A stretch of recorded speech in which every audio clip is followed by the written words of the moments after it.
34,35,174 appeal 11 তারিখ অব্দি file হয়েছে ট্রাইব্যুনালগুলোতে।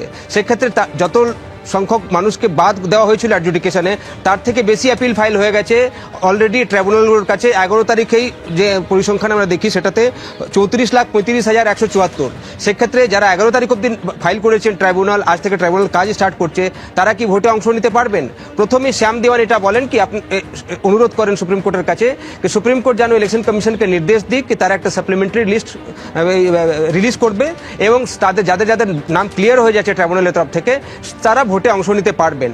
তখন ইলেকশন কমিশনের তরফ থেকে আপত্তি করা হয় কি তারা এইভাবে করতে পারেন না। ভোটার লিস্ট বানানো একটা আপডেটেড প্রসেস থাকে, অনগোয়িং প্রসেস থাকে। ভোটার লিস্ট তারা আপডেট করতেই থাকেন যত নতুন ভোটার আসবেন, এলিজিবল ভোটার। কিন্তু ভোটে অংশ নিতে তারাই পারবেন যাদের নাম 6 তারিখ অর্থাৎ প্রথম দফার জন্য ফ্রিজ হয়ে গেছে এবং 9 তারিখ দ্বিতীয় দফার জন্য যে ভোটার লিস্ট ফ্রিজ হয়ে গেছে সেই অনুযায়ী তারা ভোট করাবেন।